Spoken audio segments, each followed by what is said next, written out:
আমরা তর্ক করি কেন? নিজের মত বা ইচ্ছাকে প্রতিষ্ঠা করার জন্য। অর্থাৎ আমি যা পছন্দ করি, আমি যা চাই তা পাওয়ার জন্য যে শব্দ, যে উচ্চারণ আমরা করি সেটি তর্ক। তর্ক তো তোমরা সবাই করো। বাবা-মা, ভাই-বোন, বন্ধু, আত্মীয় সবার সঙ্গে তর্ক করো। সমবয়সীদের সঙ্গে তর্ক করতে করতে মাঝে মাঝে মারামারিতে জড়িয়ে পড়ো। সেই মারামারি কখনো কখনো রক্তপাত ঘটায়। তর্ক থেকে রক্তপাত ঘটায় এমন দুর্ভাগ্যজনক উদাহরণ কিন্তু সমবয়সী সকল মানুষের মাঝেই রয়েছে। শুধু ছোটদেরকে দোষ দিয়ে লাভ নেই। তর্কের এমন দুঃখজনক পরিণতি কেন হয় জানো? এসব তর্কে জেদ, রাগ আর একগুঁয়েমি থাকে। রাগ কিন্তু আমাদের পরাজিত করে। তাই জ্ঞানী ব্যক্তিরা বলেন, রেগে গেলেন তো হেরে গেলেন।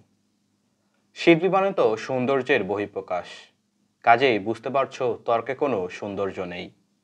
তাই এটি শিল্প নয়। বিতর্ক কিন্তু আবার একটি শিল্প।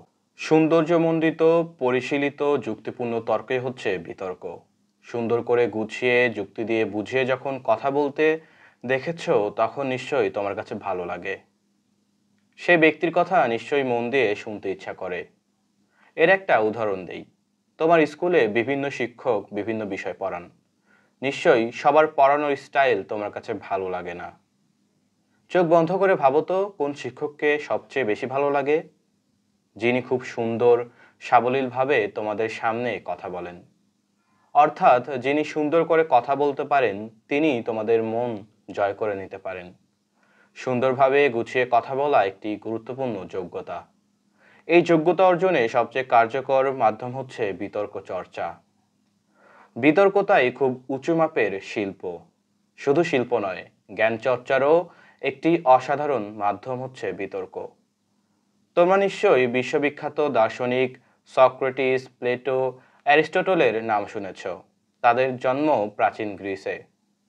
গ্রিসের রাজধানী অ্যাথেন্সকে কেন্দ্র করে যে নিত্য নতুন জ্ঞান বিজ্ঞানের ধারণা সারা বিশ্বে ছড়িয়ে পড়েছিল, এর মূলে কিন্তু ছিল বিতর্ক চর্চা।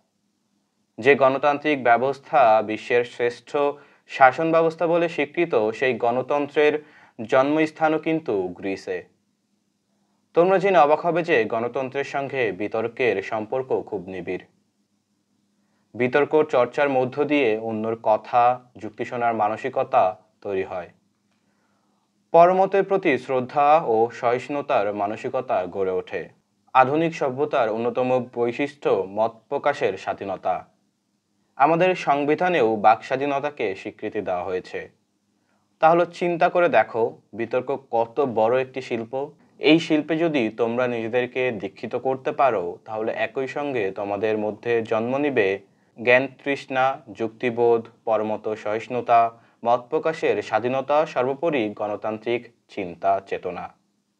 এই বৈশিষ্ট্যগুলো যে মানুষ নিজের মধ্যে ধারণ করতে পারে, সেই মানুষই আলোকিত মানুষ। তোমাদের প্রত্যেকের মধ্যে সেই আলোকিত মানুষ হওয়ার সম্ভাবনা রয়েছে। টেলিভিশনের পর্দায়, নিজের স্কুলে তোমরা অনেকেই বিতর্ক প্রতিযোগিতা দেখেছ। তর্কযুদ্ধে কিভাবে বিতর্কিকরা অংশগ্রহণ করে তা তোমাদের অনেকেরই জানা। ক্লাসে নিশ্চয়ই তোমরা ব্যাকরণ পড়েছ। যে কোনো ভাষার ব্যাকরণ জানা থাকলে সেই ভাষার দক্ষতা সঙ্গে আয়ত্ত করা সম্ভব। ব্যাকরণ মানে নিয়ম বা নীতি। বিতর্কেও ব্যাকরণ রয়েছে। এই ব্যাকরণ কিন্তু নিরস কোনো বিষয় নয়। আগ্রহ নিয়ে শুনলে উপভোগ করবে বিতর্কের নিয়মকানুনগুলো। তাই আমরা তোমাদেরকে বিতর্ক শেখানোর জন্য এবং বিতর্ক চর্চা করার জন্য অক্লান্ত পরিশ্রম করব এবং চেষ্টা করব তোমাদেরকে একজন ভালো বিতর্কিক হিসেবে গড়ে তুলতে।